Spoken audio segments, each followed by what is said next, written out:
So we asked a set of questions using this Net Promoter Scale. We used to ask people in the career field answering these, would you recommend a career as a paramedic, as a cop, as a firefighter, and just as a yes or no question.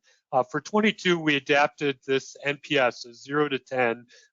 And if you've ever received a survey from an airline or a cable company, how satisfied were you with the service you received today? That's the Net Promoter Score. And then to calculate the Net Promoter Score, it's the promoters less the detractors. So passives are 7 and 8s. Their scores are thrown out. And so you can see here for our EMS, what paramedics want, we got a Net Promoter Score that's minus 31. I can share with you, like, the cable company might get a score like 15, or a health insurance company might be positive digits. So this, of course, is worrisome for EMS. The other thing we did compare this question, like how did volunteers in EMS rate this question? And that time we got an NPS of just the volunteers of 9, sort of reinforcing that volunteer EMS and paid EMS are in some ways different industries. Let's take a look at the fire respondents. So for fire, like, look at this, like, we had more than 50% of people selected 10. And I read this comment, somebody that took the survey wrote, what's the best part about being a firefighter? Being a firefighter. I thought, this is great. We got people that are happy. They're in like Southwest Airlines territory here, or Chick-fil-A. There's happiness. Now let's look at police. And this, oh no, right? Like, this is off the charts, worrisome, and should, as citizens and taxpayers, like, all of us should be alarmed about this, let alone police supervisors or police officers. And we're going to look at a combination slide. And Janae, I just want to start with you. And it's not a stretch to think like the sky is falling here. Like, what do you see when you look at this? Yeah, absolutely. It is very alarming. Unfortunately, not surprising. I won't get into too much. I think we all know what's been going on the last couple of years, so I won't get into that too much.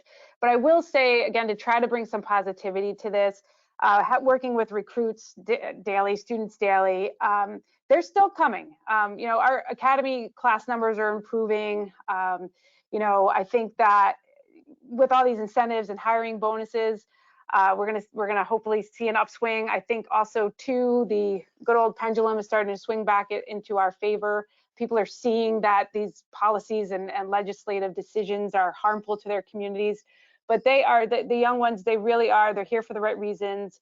They're positive. They're ready to go, and hopefully now this gets into the retention piece, which is why we're all here today. So I'm going to stay positive.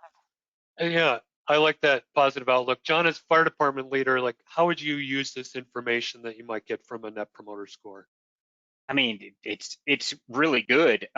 In fact, it's a lot higher than I thought it would be when I looked at it. And from the last few years, right? Well, the last probably 10 years, we've actually seen a decrease in the amount of applicants because the economy's been doing so well, Right. So as the economy changes, a lot of times you see people start to come towards public service again because, it's a safe job, it's a steady job and stuff like that.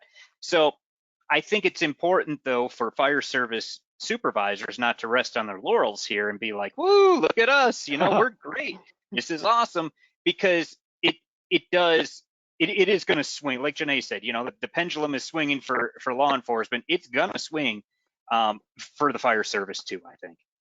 Okay, Maria, when you think about somebody, a paramedic, a field provider, like, what are the traits of somebody that's a good recruiter that you think, like, wow, they represent the job well, like, we want them out there promoting a career in EMS?